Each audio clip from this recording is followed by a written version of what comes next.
Oke, selamat datang teman-teman. Pada mau kemana sih? Gak usah kemana-mana. Udah, di sini aja ya. Tonton sampai habis.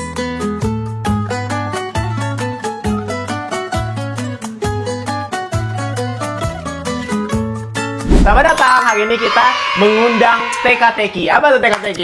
TK lah. Kenalin semuanya, ini adalah Mak Citra, ini adalah Dr. Shen. Dan konsepnya hari ini kita akan bahas tentang ASI, tentang laktasi gitu. Tapi mungkin biar kalau nggak kenal nggak sayang. Perkenalan juga. Buku lu mana? Buku lu cantik. Oh, buku gue ada di tas tadi. Ambil. Mana ambil dulu, ambil. Mau kasih ke lu. Oh ya di gue? Ambil. Oke, bentar. Maaf ya guys, ini emang konsepnya agak dark. Konsepnya barbar ya. Kita mau perkenalan dulu. Itu buku lu ambil. Lu baru datang udah promosi kata Iya. kita. Udah. Tenang, Oh, tinggal ini. lu beli doang. Jadi kita beneran bukan tete-tete palsu. Nih kita tete jualan nih, tete jualan asli. Ya, ini anti kendor menyusui, ini ASI is like. Nah. Lo dulu yang perkenalan, lo Oh dulu. iya. Halo, saya Dr. Shen Tutikor. Tiba-tiba bener. Saya Dr. Shen Tutikorni, si biasa ABCLC. Saya seorang emak-emak anak dua yang telah saya TTI. Yang satu 2 tahun, yang satu 3 tahun, 1 bulan. Dengan penuh perjuangan. Udah gitu aja. Kok bisa 3 tahun?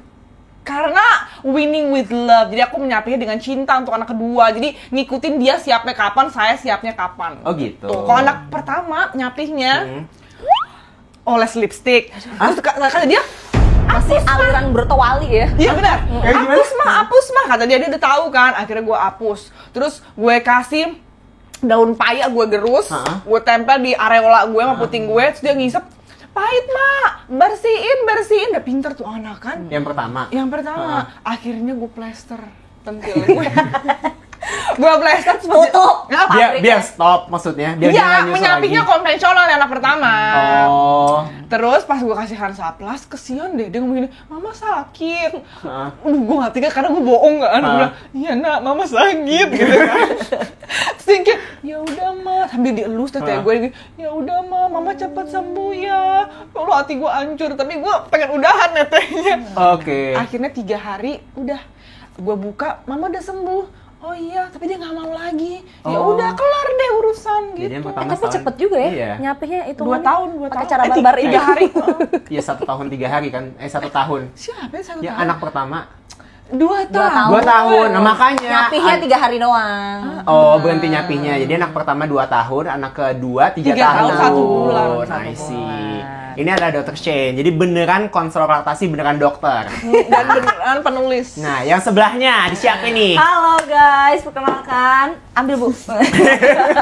Halo guys, perkenalkan. Saya dengan Citra Ayu Mustika atau @level Dari 8 tahun lalu gue aktif sharing ngebahas seputar pertetean duniawi kan. Awalnya karena nyusuin anak yang pertama tuh. Terus pas anak gue usia 6 bulan, gue kebobolan hamil lagi.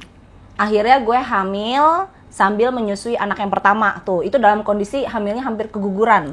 Tapi gue berhasil nyusuin anak yang pertama juga. Terus abis itu anak yang kedua ceprot.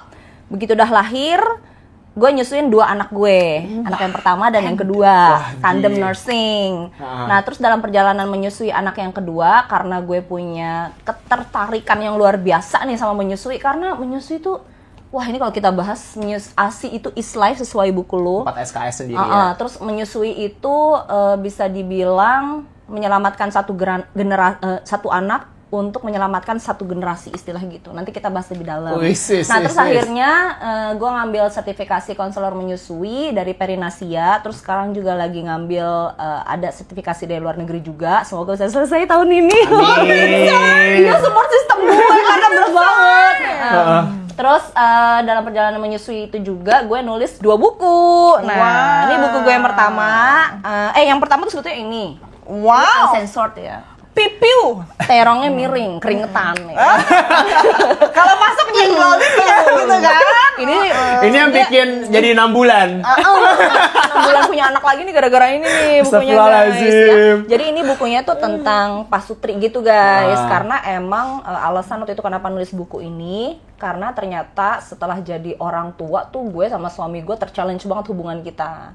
Terus akhirnya gue nulis buku ini, ternyata banyak orang yang tertolong hubungan pasutrinya setelah jadi orang tua. Jadi mereka ingat lagi, oh iya, setelah jadi orang tua sampai kapanpun kita adalah sepasang kekasih.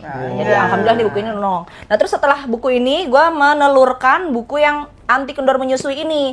Jadi buku ini gue rilis setelah gue udah dapet sertifikasi konselor menyusui, udah certified lah gitu. Terus ya udah buku ini gue tulis dan alhamdulillah bestseller juga nih. Cuma buku ini sebetulnya di sini gue tulis 21 plus. Karena kenapa? Bukan cuma tips ASI dari segi agama, tips ASI untuk ibu pekerja juga, tapi juga ada tips seks untuk pasutri yang istrinya lagi menyusui. Ini beneran kontennya 18 plus sebenarnya ya. 21 plus bahkan. 21 plus. Iya. Tapi kan kalau masalah TT itu kan ada hal yang normal harus dibahas. Betul. Jadi TT bukan itu yang kan, tabu. Betul. Jadi TT itu sebelum kita menyusui, orang tuh mengenal payudara sebagai objek seksualitas. Oke. Padahal dia itu kalau setelah kita punya anak apa segala macam, dia tuh fungsional sekali, guys. Yang penting fungsinya, bapak-bapak. Mau tobrut, mau tocil, yang penting manfaatnya dan nutrisinya. Yang penting fungsionalitasnya. Jadi ini bukunya Anak kenyang, bapak senang. check out bukunya. Ya, check out. Ini podcast kedua gue loh. Maksud gue kayak pelan-pelan. Oke, terus kenapa bisa tiba-tiba tete kanan tete kiri? Nggak sengaja, Dir. Lupa deh gue. Kan awalnya belum kenalan dong, otomatis dong. Udah lama kita kenal. Sebelum itu kan belum kenal banget. Maksudnya kayak awalnya kan belum ya? belum ketemu. Kenapa bisa tiba kenalan? Terus kenapa tiba-tiba tete kanan tete kiri? Jadi ceritanya, Bentar, gue lagi mengingat-ingat nih. Gue duluan ya. deh. Lo dulu yang cerita. Jadi gue dulu punya online shop. Yang gagal itu ya? Sempat sukses ya pada masanya ya. sempat ya. Habis itu bangkrut. Nah, jadi dia kan udah 8 tahun di sosial media kan. Jadi sebagai brand owner waktu itu, gue kan jualan produk ibu bayi, terutama lebih ke ibunya. Salah satunya adalah baju-baju menyusui. Jadi Bagus loh bajunya gila. jadi gue ngeliat dia, udah gak ada gunanya lu promosiin juga sih. Iya, udah bangkrut ya. Nah, jadi dia ini gue lihat, wah sesuai nih niche-nya kan. Udah tuh kontak, mau di-endorse segala macam. Udah gitu doang. Iya. Terus gue kan ngefans sama dia ya. Gue ngefans sama Citra Mustika, guys. Nah, terus ketemu di acara Imbex. Dia lewat sama lakinya, dia mengkredep mukanya gitu kan. Itu kan orang-orang yang ada aura-auranya gitu kan. Orang ada gitu ya. Orang ada gitu ya. Kelihatan gitu dari cara Membusung ya. Jalannya gini Oh ya. iya. Oh, Itu pakai tote bag 20 ribuan nggak? Itu enggak, tete gue lagi gede-gedenya. Karena lagi menyusui. Oh, I see. Jadi pasti orang kalau lihat gue lewat tuh salvo sama toket gue. Enggak sih, gue gak buka lu sih. Nah terus gue malu kan, Star Trek gue kan, jadi gue gak berani gue nyamperin. Akhirnya gue DM, Ci tadi aku ketemu, tapi aku malu gitu kan nyapa. Soalnya kamu glowing banget lah gitu. Terus dia kayak bales kan, oh iya harusnya nyamperin apa gitu ya. Nyamperin aja. Udah tuh gak ada kabar lagi. Tiba-tiba kemarin adalah sebuah kejadian. Gue butuh healing kan. Udah nih ngobrol, Cit ke Rusia yuk. Kata gue tiba-tiba Rusia nih orang. Terus dia kayak yuk gas. Dia Dia udah kenal apa? Udah dekat, udah cukup dekat. Kalau deket banget enggak. Jadi kita tuh cuma kenal di sosmed dan bergerak di bidang yang sama. Udah gitu doang. Ya saling support aja. Jadi kan waktu itu dia tiba-tiba gue lihat ada Instagram Breastfeedomam kan. Terus siapa nih, gue kayak nggak pernah follow. Ternyata Breastfeedomam itu adalah Instagramnya dulu usaha all-shopnya dia. Ganti nama. Terus gue lihat, wah sih Shani, ya udah kan kita saling support aja karena sesama konselor ASI tuh kita punya tujuan goalsnya sama. Jadi saling dukung di sosmed tuh penting banget karena sesusah itu campaign tentang ASI. Terus akhirnya tiba-tiba dia WhatsApp gue kan, Mak, Rusia yuk gas. Tiba-tiba Rusia. Udah gitu kan gue orangnya suka auto ngetik gas ya. Duit tuh juga ada. Iya, dia ada. Jadi gue gak punya alasan buat orang kan. Terus gue udah auto reply gas. Udah kata gue kan. Berangkat. Akhirnya pas di Rusia itu justru jadi cocok ternyata. Kak. Vibe-nya sama. Karena kalau ngelihat awal ketemu dia tuh kan Judes. Kalau gue sih gini, dia ini orang cantik banget ya, gitu. Ya, emang cakep aslinya. Cantik, begitu kenal, ini najis. Tapi yang gue suka sama dia tuh orangnya nggak palsu cuy. Nggak palsu, terus apa adanya, santai. Kok gue ngeliat cocok ya, terus kita jalan bareng traveling. Biasanya kan traveling tuh jadi pertaruhan ya. Bener. Apakah orangnya Lo deket cocok apa sama kita kagak? atau enggak. Kalau kita mau Bener-bener. tahu true colors dari seseorang tuh traveling bareng. Benar. Ternyata ini orang seapa daya itulah intinya kayak gitu. Dan gue kira kan dia miskin ya. Salah kaya ya. Ternyata konglomerat. Ada. Itu gue belum tahu dia konglomerat guys. Nah intinya gitu, akhirnya pertemanan kita muncul di Rusia itu. Nah sejak dari situ kita traveling bareng terus ya. Karena kan kita berdua berharta ya. Jadi enak kalau punya teman berharta tuh mainnya nggak ke ITC, sorry ya. Main ke luar negeri. Kalau lo beli tas di ITC lo, Mak. Mainnya ke luar negeri, kalau kita kan ke luar negeri, tiket, dikit-dikit check out code winter gitu, biasa kita sama kayak gitu. Terus ya udah akhirnya suatu waktu kita diundang Undang sama kapan ya? sama Dinkes itu loh. Enggak, sebelum itu udah teka-teki kita. belum. Bikin konten yang itu. Oh iya, itu kita bikin konten collab. konten collab yang Konten collab. react Iya. video-video tentang asin, tentang tete. Nah terus gongnya sih yang pas kita diundang Dinkes, akhirnya kita Iya, yang baru-baru ini berarti. Dinkes kan ngundang di Satu World panggung. Breastfeeding Week kan, di apa Pekan ASI Dunia tuh. 2025. Bisa-bisanya dia ngundang dia dan gue yang kita excited banget. Hari kita establish kalau kita adalah tete kanan dan tete Oh, bahwa establish di titik itu. Jadi berita gue ngomongnya jadi bareng. brand kalau pengen Ngomongnya hebat banget. Tap ini bunga sedap malam loh. Di sini gue cuma ada sedap malam. Kasih tahu. brand kalau pengen ngundang teka-teki ngebahas ngebahas tentang ASI tapi dengan sisi jokes dan lelucon, nggak ada konselor laktasi yang lain yang bisa. Nggak ada. Cuma teka-teki. Iya. Jadi ntar Kak, kalau mau order Kak, namanya pakai teka-teki Kak. Order. Ya, berarti kalau mau order ya. Order manager kita. Tadi kan kalau misalkan Macet bilang apa masalah edukasi ASI kan agak susah dulu, tapi kan kosnya mulai agak kebuka kan, Sekarang lebih gampang udah kan. gampang, sekarang udah enak banget. Tapi sebenarnya permasalahan yang ada dulu tuh masih reliable nggak sih dengan saat ini? Masih gitu? banget. Contohnya apa misalnya? Contoh nomor 1 adalah pemasaran susu formula. Oke. Ingat, anak gue yang pertama itu minum Sufor, jadi gue di sini nggak benci Sufor. Oke, Karena why? Sufor itu diperlukan untuk kondisi medis tertentu. Oke. Yang kita soroti di sini adalah cara pemasarannya. Oke. Yang banyak nggak sesuai sama SOP-nya lah istilahnya gitu. Oke. Terlalu direct ke para ibu. Terus bahkan sekarang dengan adanya sosial media itu kampanyenya melalui influencer ya. Jadi gue sih sebenarnya berharap sesama influencer yang kita para ibu ya, kita saling menjaga satu sama lain, kita saling menjaga para ibu dengan membangun ekosistem yang ramah ASI di sosial media juga. Jadi kalau misalnya menggunakan Sufor itu jangan diiklankan. Kalau mau ngasih tahu mau sharing kayak gitu gak apa-apa, tapi kalau bisa jangan sampai dipasarkan yang tujuannya supaya ibu-ibu lain tuh pakai itulah gitu, karena ada code of conduct-nya tersendiri. Itu yang pertama, pemasaran Sufor. Terus yang kedua, yang cukup menarik itu dulu itu gue suka campaign soal botol dot sama pacifier. Oke. Itu tuh Pacifier itu apa, Mbak? empeng. Ompeng. Itu tuh Susah amat ya bahasa zaman sekarang ya. iya, Pacifier. pacifier. So bule. Kan kita go internasional. Nah, jadi itu tuh kalau di 10 apa ya, intinya tuh kalau di dunia breastfeeding 10 langkah sukses 10 menyusui. LMKM dot sama pacifier itu di poin 9 itu kita sih bahasanya udah halus ya. Intinya ibu tetap diedukasi tentang resiko botol dot dan empeng. Tapi keputusan akhir tetap ada di ibu. Kalau dulu tuh dilarang banget kan Dulu ya? dilarang. Dulu dilarang. Kalau sekarang bahasanya udah diperhalus kayak begitu. Nah, jadi kadang tuh PR-nya adalah sekarang banyak botol dot dan empeng yang overclaim. Emang resikonya apa, Mak? Betul sama empeng. Ada istilah namanya bingung puting laten. Nah, ini bahaya nih. Kadang ada ibu yang pas dia lagi nyusuin bayinya, dia nyusuin terus pakai botol dot dan empeng juga tiba-tiba pertama bayinya menolak menyusu. Nah kalau kayak gitu enak tuh, terang-terangan bayinya nolak nyusu. Itu namanya bingung puting total. Kalau langsung kelihatan obvious kayak gitu kan kita gampang ya penanganannya. Oh namanya bingung puting total. Yang repot itu kalau bingung puting laten dan ibunya suka nggak sadar. Jadi bayinya tetap mau nete, tapi hisapan dia tuh udah berubah. Nanti efeknya apa? Dia tuh jadi silent killer, tiba-tiba produksi ASINya turun, bahkan ASINya turun drastis.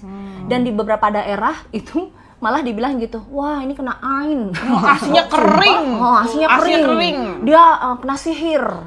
Dia kena sumpah. Ketempelan. Dia ketempelan jin. Ini karena ibunya sering keluar maghrib, jadi jinnya nempel, asinya berhenti itu. Ini gara-gara ibunya minum es terus. Ibunya HP-an mulu, apa hubungan nih kita HP-an mulu gitu. Iya, hubungan tete sama HP ya.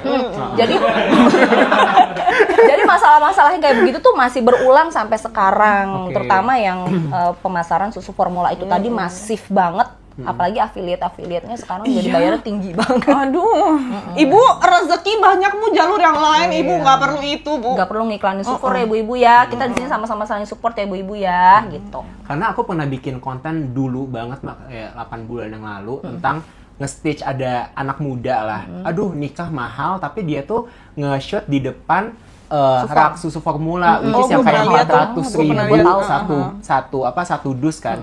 Karena sebenarnya ya susu formula mahal, tapi tidak akan bisa menggantikan ASI. Betul. Ya kan? Dan lebih murah banget ASI. Jauh lebih murah kan. Nah, sekarang pertanyaannya gini, kalau misalkan susu formula itu sebenarnya kondisi apa sih yang biasanya dikasih ke anak? Dia Gimana, Dok? jawab Oke, cocok. jadi kondisinya itu kalau misal berat badan bayinya kurang, dia udah nyusu terus-menerus, udah coba diusahain dinaikin produksi ASI mamanya, masih nggak bisa catch up juga mencukupi 100% kebutuhan nutrisinya, ya mau nggak mau gitu. Dan itu pun sebenarnya di WHO nggak langsung susu formula. Jadi ada tahapannya gitu. Pertama ibunya kalau memang ASI berlebih tapi ada masalah di bayinya, misal bayinya sulit untuk menyusu karena ada kondisi kayak gitu, ibunya perah-perah. Jadi pakai ASI perah fresh punya emaknya gitu. Oke. Pakai mesin gitu bisa. Oke. Pakai tangan juga boleh. Oke. Kalau emaknya memang ASINya ngepas atau sedikit, baru ke ASI donor. Oke. Malah sebenarnya wet nursing dulu. Apa itu wet nursing? Wet nursing menyusui langsung ke payudara si pendonornya. Kayak zaman Nabi Muhammad. Ibu susuan.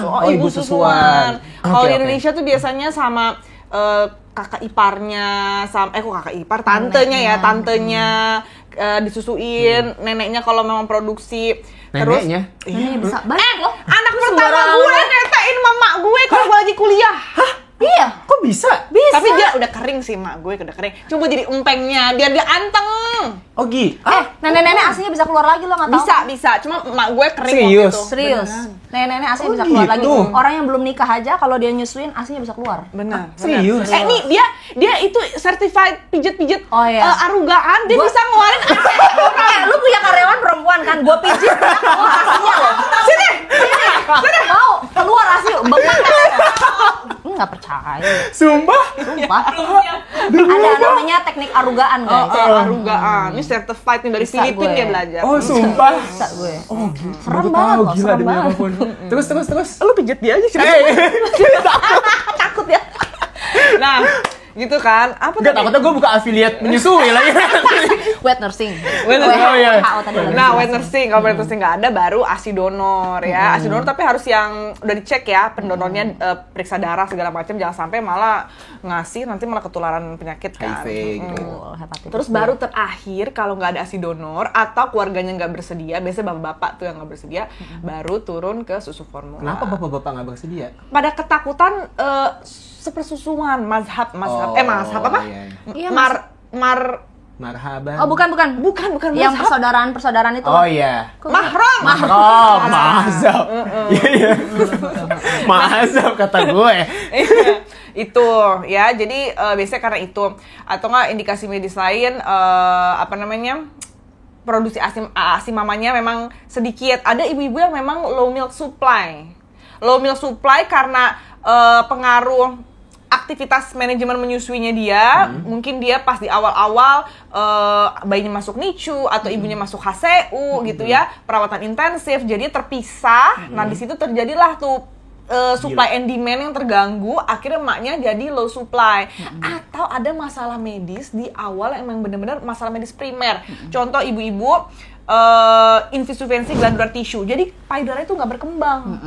Jadi kelenjarnya tuh nggak berkembang, jumlahnya tuh nggak cukup, jadi akhirnya buat produksi ASINya nggak cukup. Atau kayak misalnya habis lahiran pendarahan yang HPP, hemorrhage postpartum, pendarahan yang hebat, yang sampai harus transfusi, tekanan darah turun sampai nggak sadarkan diri, itu bisa terjadi iskemia di bagian otak yang penting untuk pengeluaran hormon menyusui, prolaktin sama oksitosin, terutama prolaktin. Nah, kalau sudah terjadi itu namanya Sheehan syndrome, itu bisa menyebabkan blas cuma setetes atau bahkan kering total gitu. Nah, itu kayak gitu-gitu tuh ya masa anaknya nggak minum apa-apa ya pasti indikasi medis butuh susu formula jadinya gitu. Tapi itu nggak opsi terakhir. langsung. Sekali lagi Opsi itu opsi terakhir. betul. Oke, kita masuk ke mitos atau fakta dulu kali ya. Aduh, Kita masuk ke segmen kedua. Jadi inilah teman-teman, kita masuk ke segmen mitos atau fakta. Soalnya ini kan masalah ASI ini masalah yang cukup sensitif ya. Apalagi masih banyak salah paham di masyarakat. Terutama yang mitos-mitos kayak tadi tuh, yang ditempelin jin apa segala macam. Nah, ini aku udah bikin ada 6 mitos atau fakta. Ntar dijawab aja mitos atau fakta. Jangan kayak si Dr. Aiman kemarin. Masa dia jawab fakta? Bener. Hah? Orang gue nanya fakta, dijawab mitos atau fakta? Bener. Gue nanya fakta. Aiman dimaafin kan dia ganteng soalnya. Gue enggak emangnya. Ganteng. Oh iya. Oke. Susu formula semakin mahal akan semakin bagus dibandingkan ASI. Kenapa itu? Nggak ada, say. Gue tanya, susu formula mana ada hormon di dalamnya? Betul. Yang ada antibakteri, antivirus, antiparasit di dalamnya. Anti miskin ada nggak? Itu dia. Gua kalau itu gua minum ASI buat sendiri. Gimana? Kita suruh minum. Bener. ASI itu bukan sekedar cairan. Di dunia laktasi dia dikenal sebagai sel hidup. Dia sel hidup, bukan susu. Bukan cuma dianggap sebagai milk, tapi dia life cells kita sebut. Gitu? Ya, dia mikroorganisme sendiri. Jadi kehidupan tersendiri air ASI itu. Jadi kalau misalnya pernah banyak ya udah beredar kok di penelitian di TikTok. Maksudnya bukan penelitian. Penelitian di lab itu naik ke YouTube, TikTok, sosmed lah. Ya kan supaya bisa paham orang-orang kan. Rakyat menengah kayak gue nonton penelitian itu kan. Jadi dibandingin tuh di bawah mikroskop kalau ASI itu kayak apa, sulfur tuh kayak apa.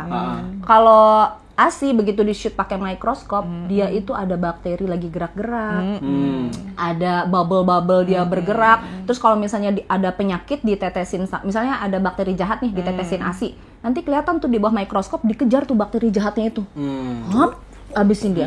Jadi dia itu punya kandungan namanya Hamlet, human alpha made lethal to tumor cells. Ya, nanti di bawah ada. Ada ya. Nah, jadi semangat ya, J.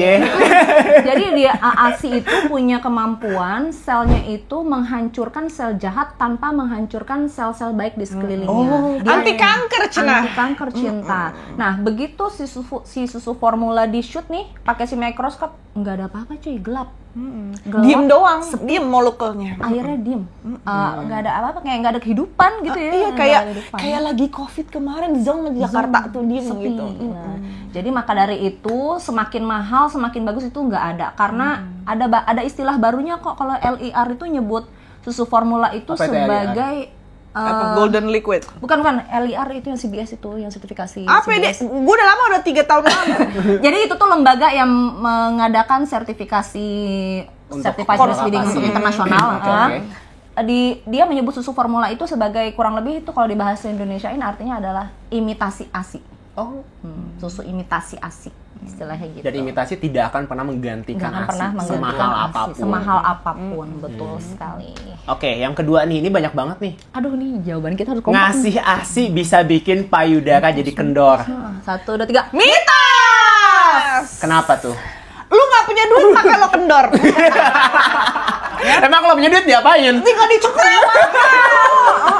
Enggak, masalahnya semua akan kendor pada waktunya. usianya. Betul. Jadi bukan karena ASI-nya, cintanya karena gravitasi. Mungkin bisa jelasin dok, mekanisme anatomi gitu-gitu. Kendornya dari dong, payudara. Ntar lu gue mau marah. Oke. Siap. Gas. Yang suka pada bilang kendor-kendor gitu ya, itu biasanya bapak-bapak. Iya tuh, Gue kasih tau Pak, lu yakin lu nggak bakal kendor biji lu? Yakin? Pipi lu nggak bakal kendor, bukan pipi Pak, pipi lu. Lu yakin? Hah? Lu kepedean ya, lu paling sakit sempurna. Bini lu kata-katain mau gitu ya, ih peot banget sekarang abis anak 3, kendor banget. hitam banget. Pak, dia kendor karena lu nggak punya duit buat dia perawatan. casingnya, gue kasih tahu tuh. Muka doang nih perawatan, kalau mau glowing kayak begini dong, ini aja kagak cakep ya. Ini perawatan 20 juta. Jangan kalah. Pevita Pix kalah loh. Iya, Kalau kalau gue. iya. Jangan fitnah. Kenapa? Ya kalah kalau dibandingin sama Macit. Apanya? Kok cakepan Macit. Fitnah pembunuhan nih. Tapi kan cakep orang beda-beda. Relatif ya. Nah, yang bilang cakep kan suaminya. Suaminya ganteng. Perawatan muka aja tuh 20 juta. Kalau mau ngencengin tete itu ada lagi perawatannya. Suntik untuk naikin kulitnya aja 20 juta sendiri. Oh, sumpah? Serius. Jadi kalau istri lu berubah sebelum nikah sama lu, dia kan cakep tuh karena dirawat bapaknya kan, dirawat orang tuanya. Tapi begitu nikah sama lu, istri lu jadi jelek, lu mending merenungkan diri deh. Merenungkan Tapi diri. secara anatomi gimana, Dok? Jadi payudara itu bukan otot ya, say. Makanya yang masih pada suka mijet sampai kencang banget, sampai memar, lo ngaco karena dia bukan otot. Iya, dia itu isinya kelenjar, jaringan lemak ya, terus luarnya itu jaringan ikat ya. Nah, jaringan ikat itu kalau bayangin kayak apa tuh zaman kita dulu tuh main apa? Karet. Nah, kan di sambung-sambungin tuh ya. Nah, itu payudara tuh disambung-sambungin semua sampai bentuknya kayak begitu ya, dirajut bareng jadi bentuknya oval kayak gitu ya. Nah, Otak nggak mungkin ya? bentuknya mana tuh? Itu. yang udah jelek aja, yang udah jelek. Oh, yang Nah, itu ini demi Allah mereka bawa manekin sendiri demi Allah Subhanahu wa taala. Tado yang cakep gue ambil. Nih, kalau ini tete yang abses. Ini 18 tahun, belum pernah hamil, belum pernah menyusui, masih 18 tahun, masih muda, nggak ngerokok. Ya, ngerokok soalnya penting, say. Hati-hati loh, yang pada suka ngerokok, hati-hati, perempuan ya. Payudara lo gampang kendor, gue kasih tahu. Sini juga bisa ya kalau menunjuk-nunjuk. Oh gitu. Ah. Oke. Nah, jadi ini yang masih perky, masih kencang gitu ya. Kalau lo terjadi perubahan volume di payudaranya ya, karena hamil berkali-kali, terus kenaikan berat badan, nggak perlu hamil, lo naik berat badan jadi obese, overweight, itu kan payudara lo isinya ada lemak kan, jadi akan membesar volumenya. Itu jaringan ikatnya tadi lo udah bayangin tuh si rajutan karet itu kan melar ya, say. Si jaringan ikatnya itu melar. Dia buat balik lagi, lo mesti punya lifestyle yang bagus. Betul. Terutama jangan merokok ya. Tapi semakin sering melar, kempis, akhirnya pasti terjadi elastisitas yang berkurang. Melar dia, guys. Nah, itu kenapa? Hamil bolak-balik, berat badan naik turun. Terutama pas hamil bisa suka naik banyak kan tuh. Perubahan volume payudara pas hamil kan gede dari cup. Sekepal KFC bisa jadi segede pepaya. 2 kalinya ya. Gue kasih tahu itu bisa. 2 kalinya ini nih. Nah, itu jaringan ikat jadi elastisitasnya jadi berkurang jauh, say. Ditambah lu ngerokok, terus ditambah lo bertambah usia lu. Jadi kemana, guys? Dia ke lantai, ke bawah dia. Kendor menghadap gitu ya. Dari upaya California ke apa sekarang? Apa? Ke Timun Suri. Jauh. Enggak, kalau udah menyapi dia balik lagi kayak keluar KFC tapi kayak dilempar ke dinding. Kayak gitu. Kayak plak gitu loh. Gitu. Jadi bentuknya tuh brak. Gitu, Ya? guys. Hati-hati yang perempuan di belakang terjadi nanti ya. Bener. Jadi gitu. Gitu tuh ya. Jadi sebenarnya ASI itu nggak bikin payudara jadi kendur. Nggak ada. Bukan. Tapi yang bikin payudara jadi kendur adalah nggak ada duit. Betul. Benar. Ini agak mengkhawatirkan karena pada akhirnya banyak jadi gini, ibu itu instingnya pasti pengen menyusui, cuy. Iya. Pasti pengen menyusui, Dok.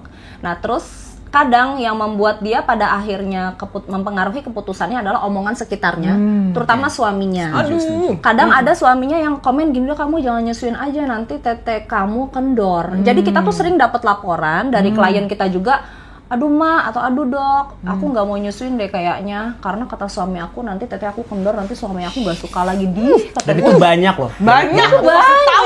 Ya Allah, gue pengen pites suami aku. Padahal nggak ngaruh ya ibu-ibu, justru kalau menyusui itu pertama nggak cuma bayinya yang sehat, itu yang kedua ibunya bisa terhindar dari kanker payudara, kanker ovarium, ibunya terhindar dan dari diabetes, endometrium. endometrium juga tuh yang Endometrium terbaru. juga.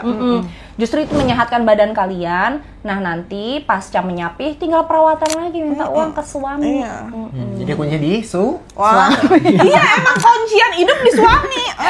Gue tanggung jawab kita sebagai laki kan gede. Bener. Iya, makanya gue mikirnya aduh buru-buru nikah tanggung jawab gue gede. Benar. Benar. Jangan salah ya, kalau di Islam itu menyusui itu bukan kewajiban istri, hati-hati. Benar. Iya, jadi kalau di Islam Al-Quran itu mana, Je? di Al-Quran kok Dia Kristen. Logik lu nggak? Nggak, kebetulan tim kita agak multi agama. Dua Kristen, dua Islam. di Kristen juga disuruh nyusuin, jangan salah. Iya benar. Oh, iya. Kristen, Hindu, Buddha semua disuruh netein. Iya nih di Kristen. Ayat berapa, J?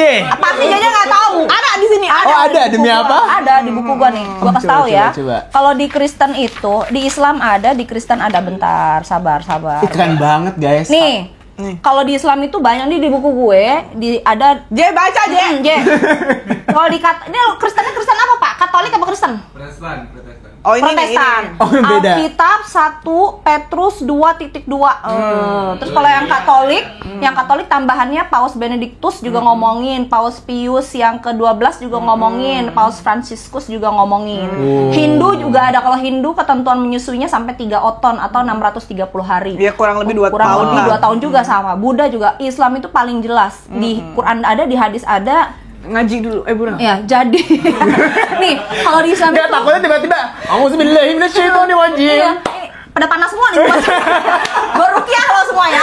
Enggak. Jadi kalau di Al-Baqarah itu kata-katanya ibu-ibu hendaklah menyusui. Jadi bukan wajib menyusui. Hendaklah menyusui itu, kata-kata hendaklah itu bentuknya adalah recommendation. Yes. Rekomendasi. Sunnah ya jatuhnya. Ya, bukan sunnah, rekomendasi strongly Mubah, recommended. Bukan mubah, di atas, jadi di atas sunnah, di bawah wajib. Oke. Nah, kayak gitu. Anak-anaknya selama 2 tahun penuh. Nah, kalau di Quran jelas nih 2 tahun penuh sama kayak WHO. Nah, terus tapi untuk ayah kalimatnya apa? Ada lanjutannya. Dan kewajiban ayah menanggung nafkah dan pakaian mereka dengan cara yang patut. Serem kan? Justru beban kewajibannya itu ada pada ayah. Bayi yang baru dilahirkan, salah satu nafkah yang wajib dipenuhi itu adalah salah satunya apa yang nggak bisa dibeli dimanapun. ASI kan? Ini makan minuman 6 bulan cuma ASI Iya, doang. ASI.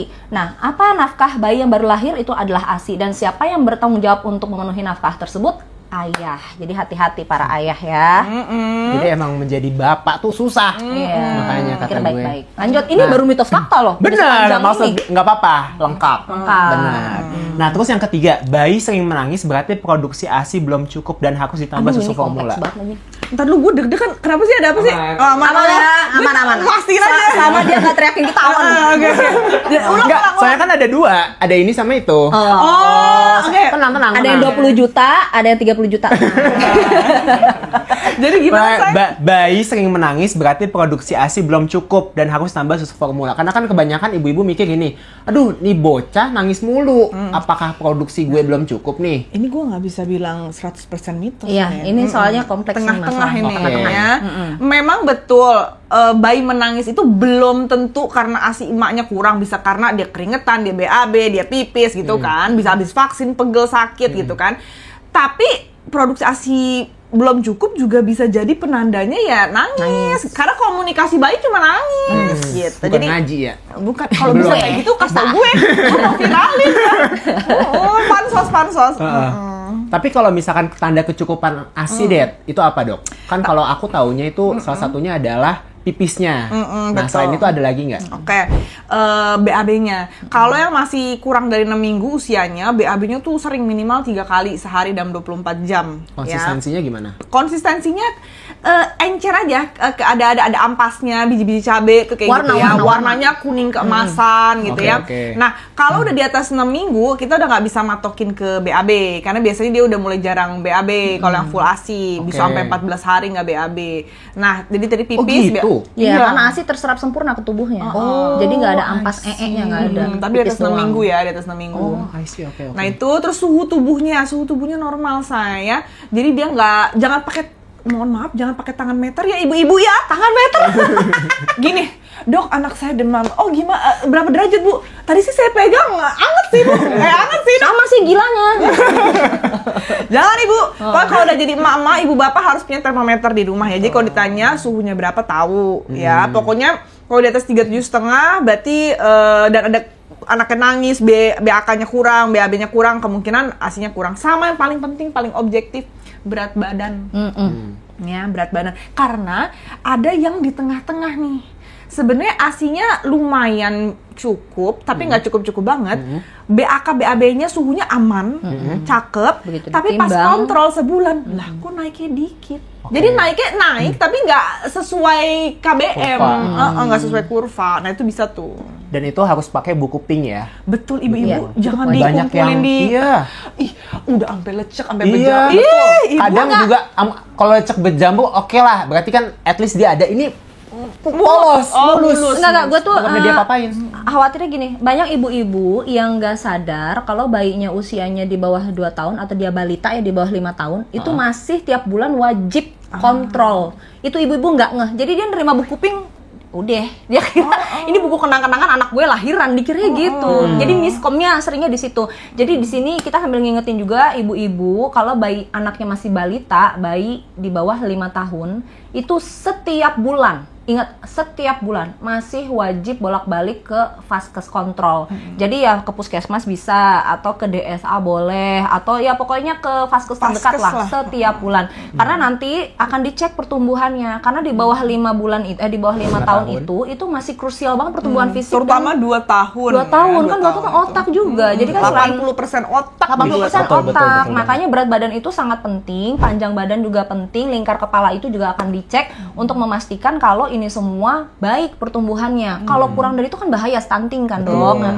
Nah, jadi itu jangan lupa bolak-balik selain untuk dicek pertumbuhan juga apa? Dilengkapi vaksinnya.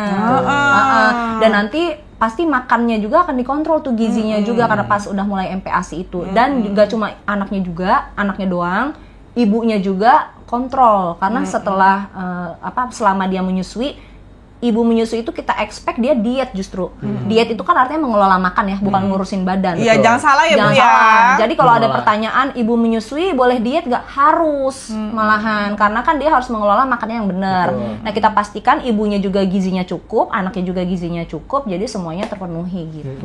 Kalau aku selalu ngejelasin ke ibu-ibu tuh gini, ada 4 hal yang harus dipenuhin untuk dapat anak yang tumbuh kembang optimal. 1, nutrisinya harus bagus. Yang kedua, stimulasinya harus bagus. Betul. Anak dikasih vaksinasi Betul. sama pola asuh yang Pola asuh. bagus. Betul. Itu 4 Nutrisi, stimulasi, vaksinasi, pola asuh. asuh. Betul banget. Gitu. Gas. Bapak-bapak dengerin ya, Pak. Dengerin Dokter Iksan, Pak. Biasa. Oke, lanjut nih. Yang keempat, ASI cuma bermanfaat bagi ibu.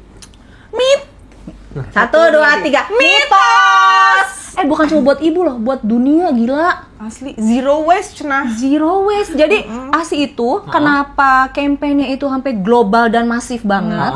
Karena manfaatnya bukan cuma untuk bayi, bukan cuma untuk ibu, tapi untuk di tingkat bawah itu untuk keluarganya. Terus tingkat lingkungannya, terus tingkat nasional dan tingkat internasional sampai kayak begitu. Bener. Ini ada penelitian panjang banget loh ya. Jadi 4 meter ya kalau nggak salah ya. jadi segini. Otak lo kan gue tahu di gini. Itu podcast yang berikutnya. Nah, jadi maksudnya panjang banget gini guys. Jadi Lagi ovulasi, guys, lagi ovulasi. Jadi lagi gelis. masa subur nih soalnya. Jadi pikirnya kemana-mana. Nah, jadi masa panjang banget tuh ada penelitian, dia meneliti si anak subjeknya dari bayi sampai dia adolescence. Oke. Nah, ternyata anak yang disusui dari bayi sama anak yang tidak disusui dari sejak bayi nih. Anak yang disusui dari bayi, dia itu punya di masa dewasanya, dia punya kecerdasan sosial dan emosional yang lebih baik.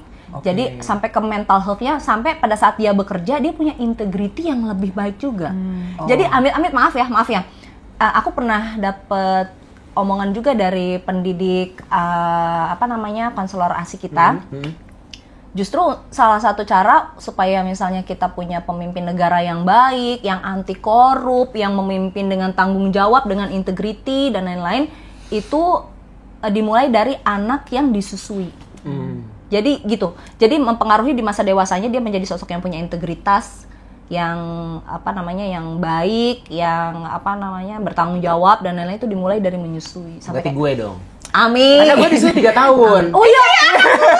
Enggak, tapi aku Pantesan pinter-pinter tapi ya. kalau aku tuh karena jatuh dari tangga waktu itu. Astagfirullahaladzim, kenapa lagi? Jatuh nangis, terus nggak berhenti kata oh gue tetein aja gitu. Berarti iya kata gua itu musibah membawa berkah. Tapi jadi dokter. Iya. Jadi dokter karena ASI. Oke lanjut. Semakin sering ngasih ASI maka produksinya akan makin banyak. Betul. Fakta. Oke, ada iman. Kita imam jilid 2. Fakta. Fakta. Karena jelasin dikit karena memang produksi ASI itu supply and demand, simpelnya gitu. Kayak jualan cenah ya. Lu kalau jualan laku, masa lu bikinnya segitu aja lu bikin Iya. lebih banyak. Iya, benar. Kalau jualan lu nggak laku, masa lu bikin lebih banyak, modal lu habis tuh ya kan? Kayak gitu, say. Jadi tubuh perempuan itu keren banget. Bahkan tadi kan gue sempat mention ya, orang yang belum pernah melahirkan aja, belum nikah nih, belum berhubungan seksual pun dia ASI-nya bisa keluar. Karena Oke. udah ada si kelenjar mamenya, Iya. kan? Udah ada kelenjar tetenya. Jadi Dan memang ada hormon. udah ada hormonnya juga. dan otak Ya. yang menjadi kunciannya juga. Jadi tubuh perempuan itu sama Tuhan udah didesain untuk bisa menyusui. Ini kalau ada misalnya gue masih gadis nih, misalnya gue masih ting-ting kan. Terus tiba-tiba ada bayi nih dikasih ke gue kan. Terus gue susuin aja, dalam waktu sebulan itu ASI gue bisa keluar. Iya. Oh dipancing gitu. Dengan disusui bayi. Jadi kan dia menerima sinyal dari skin. Pertama dia menerima sinyal dari skin to skin. Kedua dia menerima sinyal dari di payudara kita itu, pentil kita tuh kayak sensor. iya. Kayak sensor, dia itu ada yang namanya baby speed backwash. Jadi dia menerima sensor dari ludah bayi. Jadi ludah bayi itu dibaca sama si tubuh si perempuan ini, oh dia butuh ini adalah ludah bayi, dia butuh ASI. Jadi otak dia langsung memproduksi memproduksi ASI. Oke. Nah, itu butuh waktu 2 minggu sampai 4 minggu tuh ASI bisa keluar. Oh, Itu kan gadis ya, itu kan gadis. Gadis. Bayi juga bisa keluar air tete. Oh ibu-ibu. iya, bener, dari bayi bisa keluar. Namanya witch's milk ya. Kenapa kok bisa? Kan dia lahir emang udah ada kelenjar ASI kan, udah ada kelenjar nenen ya kan. Bener. Hormonnya dari siapa? Hormon dia kan masih dikit. Hormon dari emaknya pas betul. masih dikandung. Jadi pret dia lahir, lah kok anak gue tetenya agak mengkel ya. Agak berair. Terus tiba-tiba keluar cairan.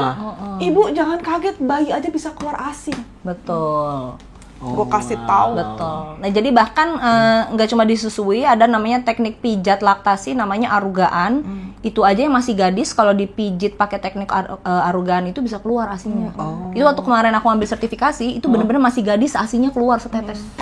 Serem banget. Bahkan ada yang besoknya dia demam cuy karena dia mastitis. Kasihan. Karena dia mastitis, bayangin sampai kayak gitu ya, kasihan banget. Jadi ibu-ibu di sini kenapa kita nyampein fakta ini supaya kalian percaya Semangat. diri, kalian yakin kalau di tubuh kalian itu ASInya ada. Apalagi kalau kalian mengalami proses kehamilan. Orang yang hamil itu pasti ASInya ada karena ASI itu mulai diproduksi saat kehamilannya 4 bulan. Jadi jangan ada lagi kata-kata aku gak ada ASI.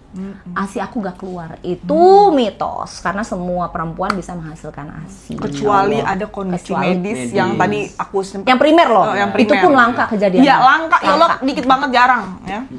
Apa maksudnya aku tuh dulu belajar masalah ASI kan nggak tahu kalau fun fact-nya bakal kayak begini kan. Iya. Karena kan dulu kita belajar cuman kayak oke, ada hormon prolaktin, ada hormon oksitosin. Kalau misalkan ibu hamil kan nanti bakal ngasih sinyal bla bla bla bla. Nggak kebayang kalau misalkan bahkan pas masih sebelum menikah pun udah bisa ngasilin. Belum hamil pun Iya. bisa. Lu mau gua keluarin ASI ya, sini gua pijit. belum siap mental. Lu bisa teriak, nangis dia ASI keluar ntar.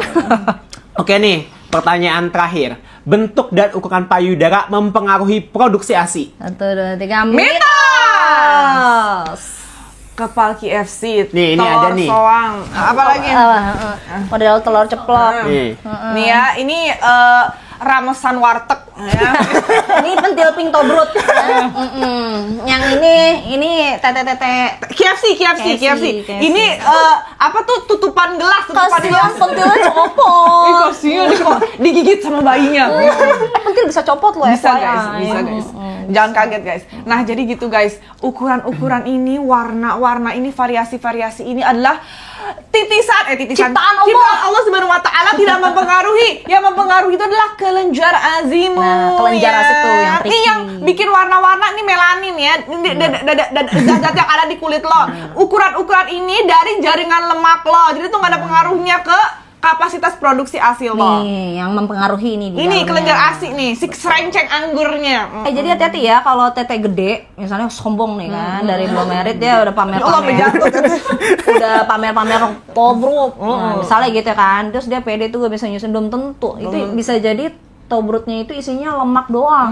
Palsu. Nah, jadi lemaknya doang yang banyak, tapi jaringannya dikit, tapi tetap bisa menyusui, Iya, tetap bisa, bisa, tetap bisa gitu. Tapi katanya kalau nge-gym itu ini dok, apa dia bisa naikin payudara?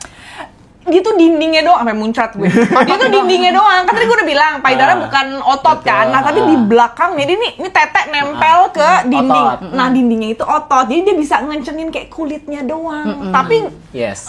tapi nggak bikin dia mengkerel lagi kayak umur 18 tahun. Betul. Nggak. Jadi kalau ada yang klaim-klaim krim pembesar payudara itu fix, itu bohongan. Karena dia bikin bengkak doang kali. Enggak, dia cuma merawat kulit.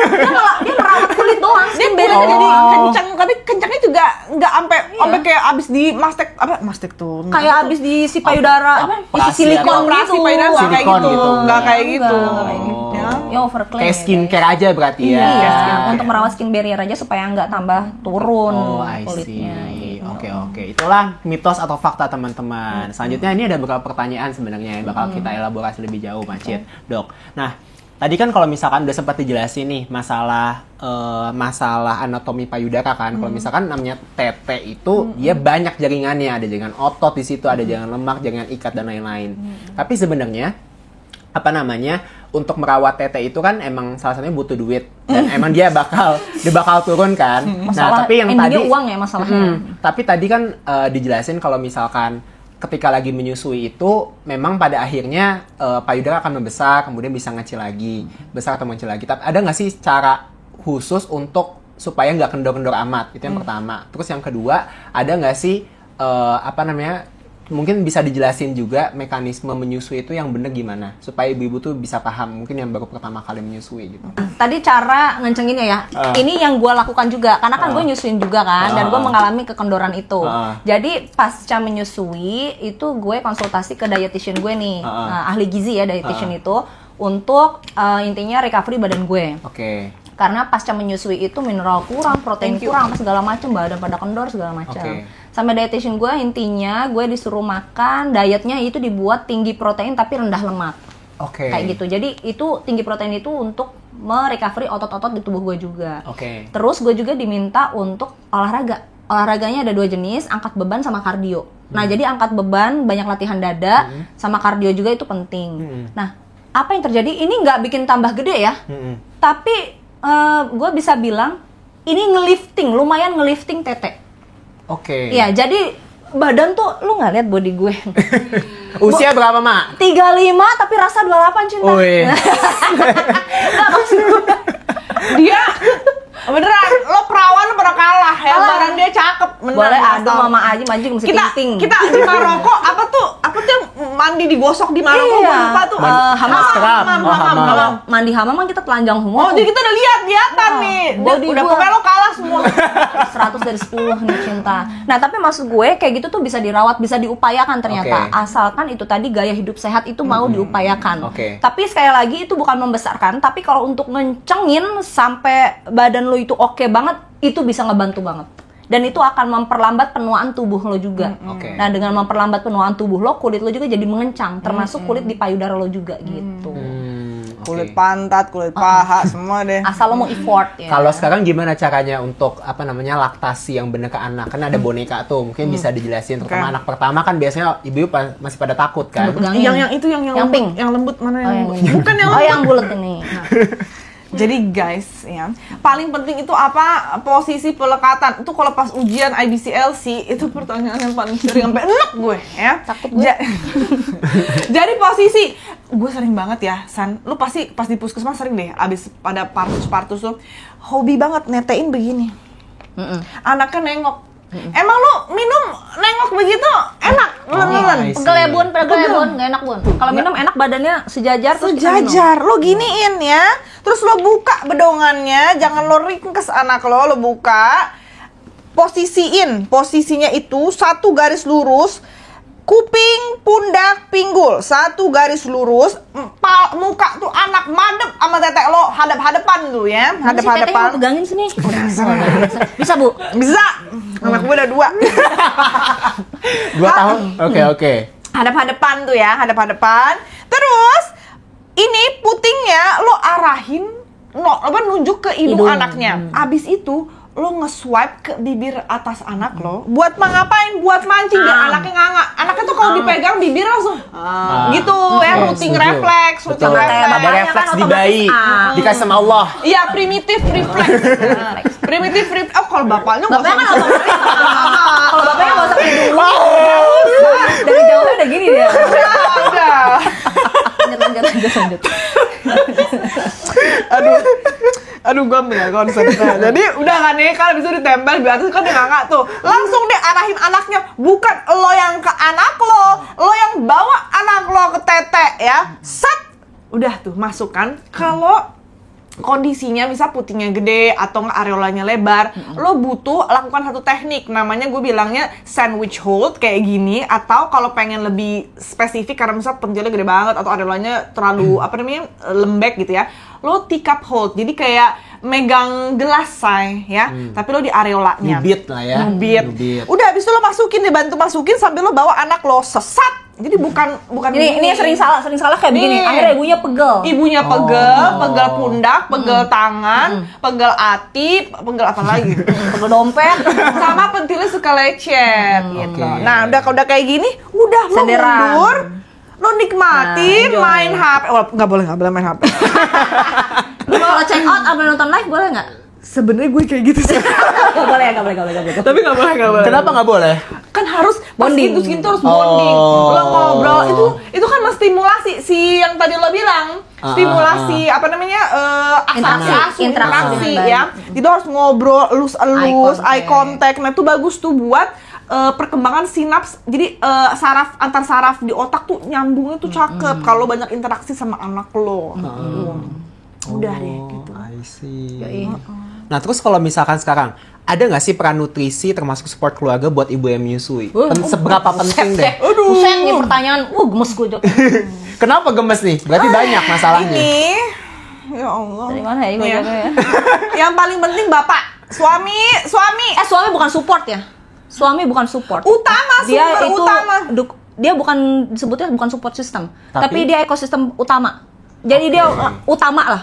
Fondasi. Sama si ibu. Fondasi ya. Dia pancang ya.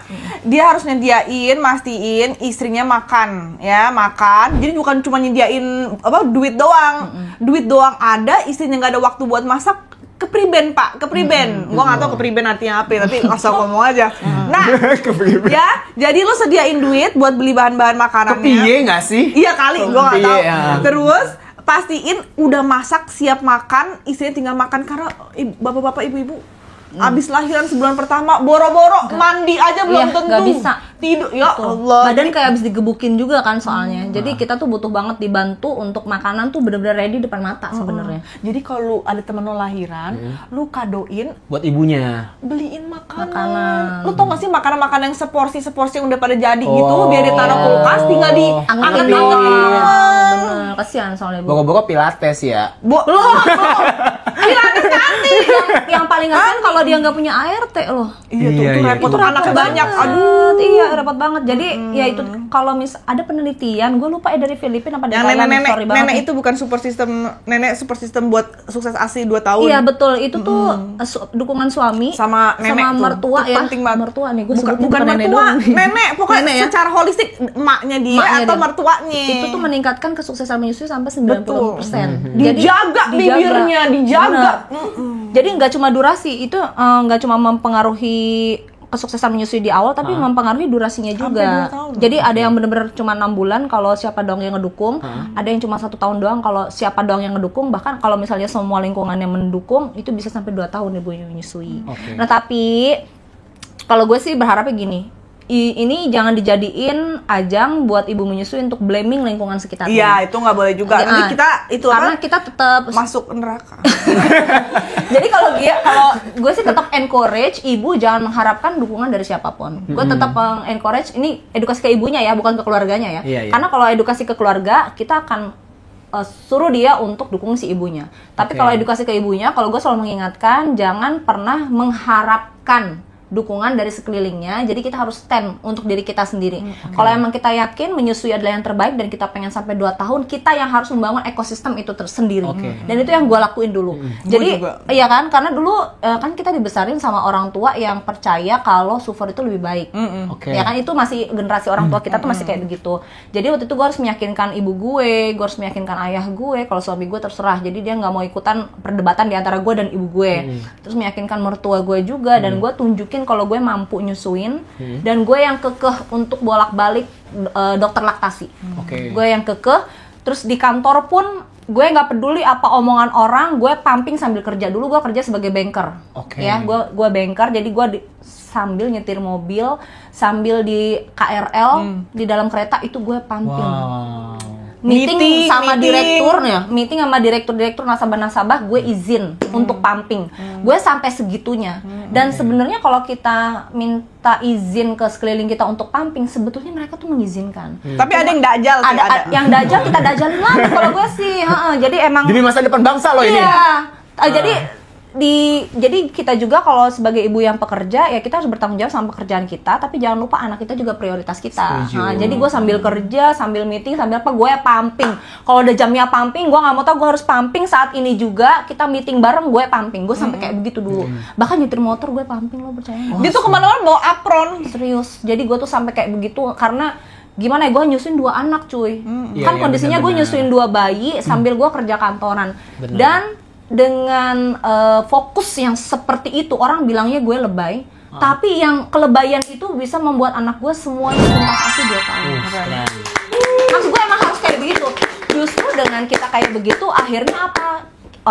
Orang melihat kita, oh ternyata bisa ya sebetulnya seorang ibu tuh kayak gitu. Lingkungan ramah ASI pun lingkungan yang, gue sih nggak sebutnya ramah ASI ya, lingkungan yang sadar, minimal sadar dulu, sadar ASI pun akhirnya tuh terbentuk gitu. Jadi waktu itu gue alhamdulillah ya meninggalkan legacy di kantor gue, ibu-ibu yang seumuran gue pada saat itu semuanya pada bisa menyusui 2 tahun. Itu salah satu Karena contoh manfaat ASI yang tadi lu sebutin secara lingkungan tuh. Nah iya benar kayak memberikan legacy buat tempat kerja lo yang dulu itu. Iya, jadi antar ibu itu saling mempengaruhi cuy, ya.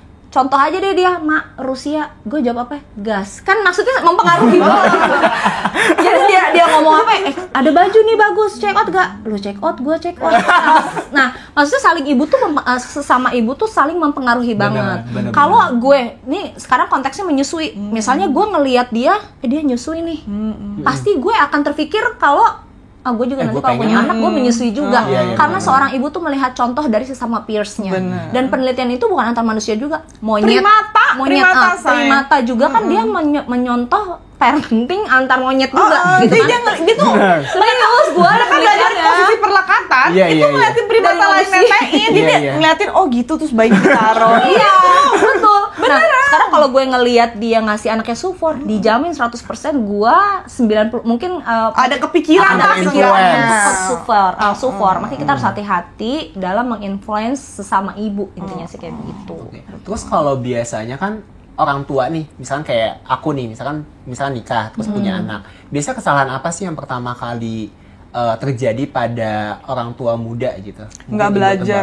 Betul. Cuma let's go kawin gitu doang. Nggak ada fondasi modal belajar. Emang harusnya belajar dari kapan? Dari sebelum ada anak? Dari sebelum ada anak, dari sebelum nikah juga kalau sempat belajar lo belajar. Karena gue kasih tahu belajar jadi parents 10 bulan hamil aja tuh menurut gue nggak cukup. Sumpah.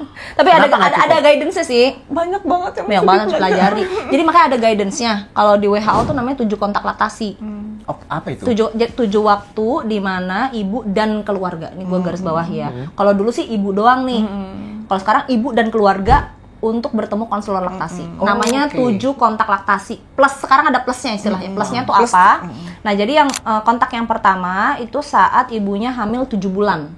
Oke. Nah, Miss-nya adalah saat ibunya masih ditanganin obgyn atau masih ditanganin bidan untuk ngecek kehamilan, dia tidak di-refer Oke. untuk disuruh ke konselor laktasi. Itu sering miss-nya di situ. Dan aku juga baru tahu sih. Ya, jadi aku minta tolong untuk teman-teman nakes di sini, apalagi kalau yang obgyn atau yang bertanggung jawab langsung terhadap ibu hamil, saat ibunya hamil 7 bulan, langsung dia dikasih surat deh, biar dia benar-benar berangkat tuh ke dokter laktasi atau ke konselor laktasi. Itu kontak yang pertama. Terus kontak yang kedua saat ibunya hamil 9 bulan. Udah mepet kan? Udah Bel? mepet. Nah, nanti di sini biasanya nggak cuma dibahas tentang manajemen laktasi, tapi juga sampai kalau ibunya kerja akan dibantuin tuh nanti gimana manajemen supaya pumpingnya manajemennya segala macam. pada saat bekerja bisa sukses. Nah, terus kontak yang ketiga adalah 3 hari pasca melahirkan, karena ini sering jadi jebakan Batman. IMD dulu, IMD dulu, baru ini Yang 3 hari perawatan itu 3 hari pasca setelah melahirkan. postpartum. Nah, yang IMD ini jangan lupa, kamu para ibu yang lagi hamil janjian sama dokternya. Dok, minta request. Dok, saya minta pada saat saya lahiran saya IMD. Apalagi yang SC. Apalagi yang SC. Kalau SC IMD-nya bahkan 2 jam sebenarnya. Enggak cuma 1 jam sebenarnya. Nggak salam butuh 2 tempel jam. 5 Apa menit sih dok yang IMD itu? IMD itu intinya inisiasi menyusui dini. Jadi begitu bayinya prot gitu kan. Dia langsung ditaruh di sini lah. Pokoknya taruh sini Tapi nanti. udah dipotong ya ininya. Enggak, itu tergantung. Ada yang belum keluar dipotong. langsung ditaruh di Iya, perut. walaupun Iya kan masih taruh di perut. Tapi habis itu biasanya kita potong tali pusarnya. enggak juga. Itu langsung Jadi IMD. benar-benar nggak ada tindakan apa-apa Apapun, kayak belum. salep, vaksin. Itu stop dulu. Taruh aja di perut. Yang perlu dilap-lap itu cuma daerah muka doang. Terus dipakein topi. Tangannya biarin basah cairan ketuban. Soalnya baunya sama. Baunya sama areola. sama pentil. Jadi dia bakal Oh gitu. Iya. dia sehari-hari selama di kandungan minumin tuh cairan ketuban kan. Jadi dia akan mencari yang bau serupa, yaitu di mana di tete guys. Jadi dia akan merambat-rambat dan warna areola kan gelap ya, Iya. gelap ya. Yang pada bilang pentil gelap tuh laki-laki awas tuh ya. Nah itu Justru perlu gelap. Soalnya anak baru lahir yang dilihat tuh black and white ya. Jadi dia ngeliat tuh tuh ada black spot tuh apa tuh. Terus Kita ke situ. baunya sama kayak tangan gue. Dia kan merambat ke sono. Di areola itu kan ada yang gerinjel-gerinjel. Orang pada bilang bilang nggak pentil lo, gerinjel-gerinjel. Periksa pentil lo. Ada kan gerinjel-gerinjel. dia mah bulu ya. Bulu sama gerinjel-gerinjel nih kalau ibu-ibu. Itu namanya kelenjar Montgomery. Nah, kelenjar itu yang ngeluarin bau seperti ketuban itu. Oke, iya. Orang ngiranya Oke. itu berminyak doang, tapi itu ada bau ketubannya. Nah, intinya gitu ya, IMD itu jangan sampai salah. Terus ini tadi IMD ya. Habis itu 3 hari pasca melahirkan kontak lagi. Karena sering terjadi di 3 hari pasca melahirkan itu orang bilang ASI saya nggak keluar. Padahal ASInya ada, tapi badannya masih transisi hormonnya. Oke. Antara hormon kehamilan ke hormon menyusui. Jadi ASInya nggak langsung keluar. Oke. Apakah itu harus dikasih sufor? Enggak, susui aja. Nanti ASInya lama-lama keluar kok. Oke. Dalam waktu 72 jam itu. Karena bayi masih punya cadangan energi. Betul, namanya brown adipose tissue, jadi tenang aja. Jadi bayi tuh nggak usah disusui. Jadi bayi masih cukup lah untuk 3 hari ke depan. Nah, abis itu kontak lagi 7 hari pasca melahirkan. 14 hari pasca melahirkan, hari ke-40. Nah, ini udah 7 kan. Plusnya tuh kapan? Kapanpun ibu dan keluarga membutuhkan dukungan menyusui, itu bolak-balik aja terus ke konselor menyusui sampai 2 tahun selesai gitu. Tapi aku mau tanya yang IMD tadi, soalnya kan sepengetahuan aku ya, kita sama-sama belajar ya teman-teman ya. Kan kita baru nyeprot banget nih dari dunia kedokteran. Dokter Iksan umur baru sebulan. Iya, Gemes. baru selesai cepot dari dunia kedokteran ini. Satu yang pertama, sebenarnya di puskesmas tempatku itu ada bagian gizi. Semua puskesmas ada sih bagian gizi. Nah, bagian puskesmas aku tuh sebenarnya dia juga bisa konseling laktasi. Oh, iya. Gitu. Harus. Tapi yang emang mungkin belum rutin kali ya, karena nggak semua ibu tuh suka Diarahkan ke ke puskesmas. situ. Iya. Itu benar tuh. Terus kayak, kalau puskesmas banyak ada KIA di situ, bisa USG dan lain-lain kan. betul. Jadi bisa banget dimanfaatin. Cuman mungkin nggak banyak ibu yang yakin dan mau ke puskesmas, yang masih menjadi tantangan kita sih sampai dengan saat ini. Tapi bisa banget untuk konseling laktasi di situ. Nah, tapi aku mau tanya kedua itu adalah soal IMD tadi, karena setahu aku bayi cepot nih tadi, jeprot ya kan. Nah, itu kan kita potong dulu nih si apa namanya tali plasentanya, tali plasenta kita potong. Terus habis itu kita bersih-bersihin, kan dipegang sama dokter anak atau yang asisten lainnya. Terus nanti area-areanya dikeluarin, baru nanti anaknya udah kebungkus itu atau udah dibersihin itu, taruh di teteknya. Tapi tadi kan dokter jelasin, sama Cit jelasin kan, baru ceprot nih masih ada talinya nih, langsung taruh di sini. Itu akhirnya belum keluar. Belum, kan dia masih ada waktu jeda kan biasanya kan? Iya. Sampai dia kontraksi. Nah, Benar. saat proses si bayinya di proses itu sebenarnya ada di rumah sakit yang sayang ibu Iya, BFHI. Baby Friendly Hospital Initiative. Nah, Oke. itu dia prosesnya kayak gitu. Kenapa? Karena kalau bayi langsung digunting tali pusatnya, langsung dibersih-bersihkan, dikasihkan prosedur salep mata, Iya, vaksin segala iya. macam, itu menunda waktu golden period dari produksi ASI. Jadi golden period produksi ASI udah 1 jam pertama setelah melahirkan sama 14 hari pertama setelah melahirkan. Makanya tadi bolak-balik terus kan. Nah, 1 jam pertama itu saking pentingnya itu bisa membuat perbedaan volume produksi ASI sampai 4 kali lipat. Betul. Makanya tadi gitu. aku bilang sering kejadian kan di 3 hari pertama ibu mengeluh asinya nggak telat keluar, terus pasti sedikit. nggak IMD tuh, atau IMD-nya terlambat. Baru di pas rawat gabung segala macam. Itu hampir pasti udah kayak begitu. Dalam 2 jam pertama. 1 jam. 1 jam pertama. Karena aku perbedaan anak kedua, pertama sama kedua kerasa. Pertama tuh delay banget IMD-nya dan cuma begini dong IMD, ini bukan IMD, ini cipika-cipiki namanya. Dokter. Itu mah enggak, takutnya dia Gue diazanin. bukan marah. Gue bukan marah. Nakes, gue kasih tahu ya. Gue aja bukan nakes. Ini mah namanya salah tempel. Bukan marah gue. Oh, Karena gue iya. sama anak gue, ya. Sama Tapi di foto kan sengaja.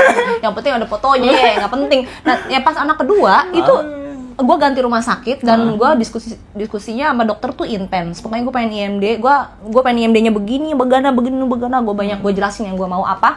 Jadi begitu bayi gue langsung taruh sini dia. Itu gue sesar. Itu gue sesar. Langsung taruh ini. Jadi ya dokter menyelesaikan sesarnya, ya gue di sini ada nakes yang bantuin gue IMD. Gitu.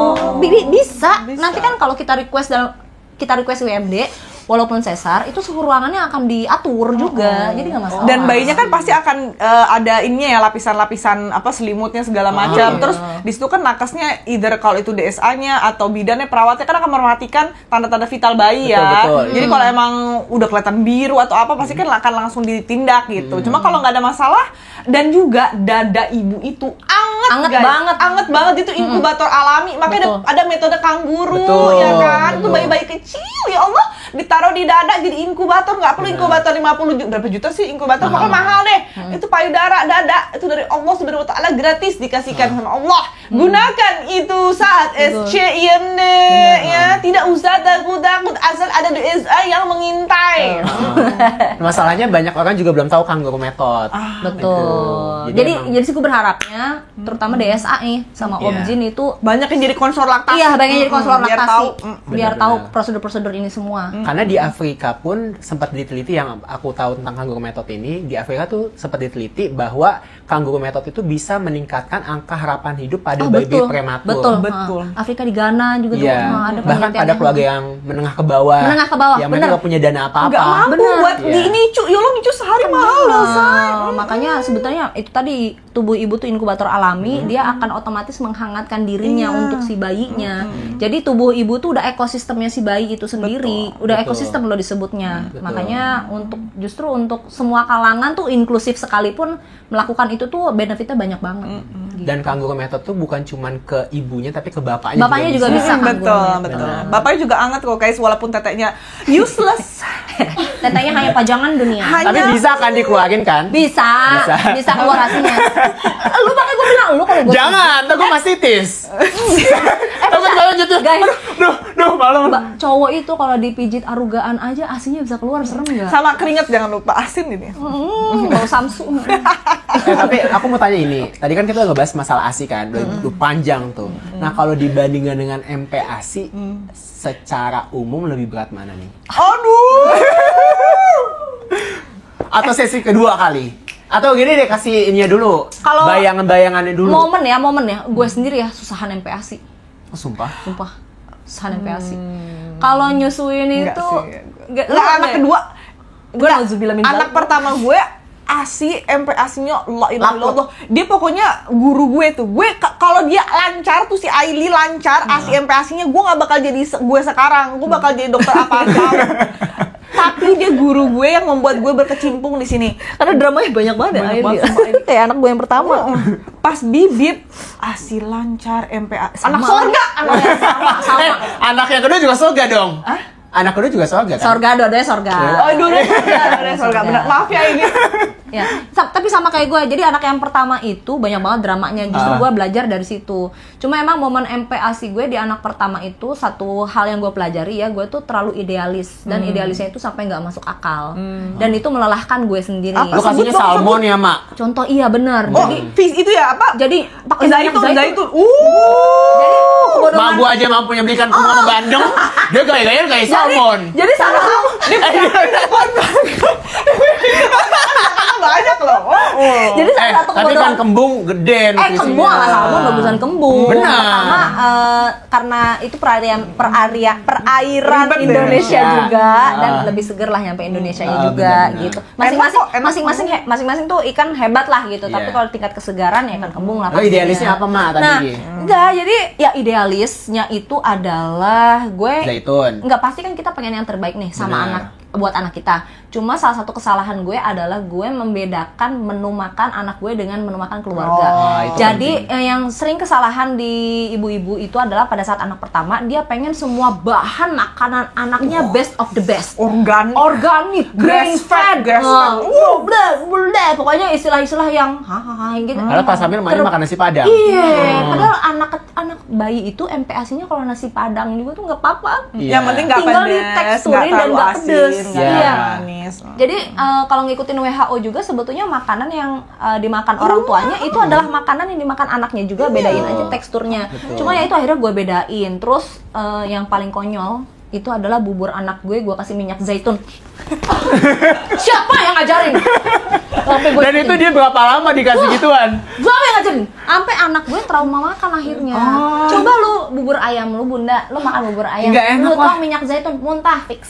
Zaitun itu rasanya kayak pahit-pahit. Iya. Gimana gitu? Panas di tenggorokan cuy, minyak zaitun itu. Emang lu kan nyoba dulu, Mak? Dia kan jadi Aduh, lu kan bagus gitu. Gue nyoba, gue trauma. Tapi gue pikir ini bagus buat anak gue. Jadi tetap gue kasihin. Cuma itu emang kesalahan terbesar. Akhirnya pas yang anak kedua, akhirnya apa? Anak gue trauma makan karena kesan dia terhadap momen makan tuh nggak pernah enak. Oke. Jadi bayi yang MPASI juga berhak makan enak Iya. dan sehat ya. Akhirnya pas gue yang anak kedua, udah pokoknya gue lagi makan nasi lele, Ceplok.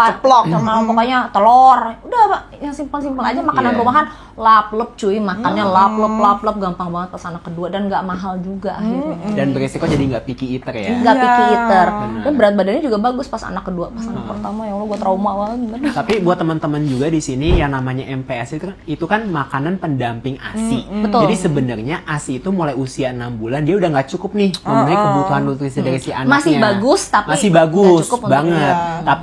Tapi nggak cukup ngimbangin. Jadi pertumbuhan ada anaknya. gap nutrisi 30% yang nggak bisa dicukupi lagi sama ASI. Nah, 30% dari siapa? Dari MPASI. MPASI itu dan MPASI itu kadang nggak bisa saklek. Ya, betul. Iya kan?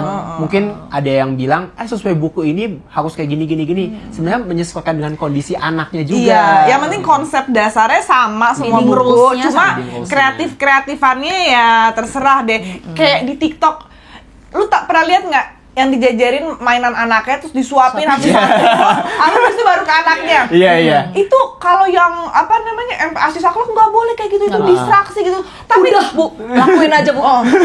tapi kalau di feeding terapi, anak-anak yang susah buka mulut, Diajak kita main. bisa lakukan role playing, kita bisa buat apa namanya momen makan tuh seperti Menyenangkan. bermain. Nah Iya, itu iya. diperbolehkan kayak gitu. Jadi sebenarnya kalau udah buntu nih, mending konsul. Iya. Konsul, bener konsul MPASI itu penting. Butuh duit juga Ya, tapi konsul. yang lucu tuh sendok ya. Gue nggak tahu ini bener apa, ibu-ibu lain ngalamin apa enggak. Anak gue beliin sendok yang bahannya apa yang sendok kecil gitu 300.000 harganya. Apaan? Apaan? 200-300.000 ada. Ibu-ibu pasti tahu deh sendok MPASI. Emak gue ngasih sendok begini. Nah, tar dulu, gue bisa cerita nih. Gue beliin tuh anak gue kan karena bahannya gue beli kan untuk kebaikan anak. Gue suapin pakai sendok 300.000 itu nggak mau. Gue beli mixue, sendok mixue, gue suapin ke anak gue, mangat.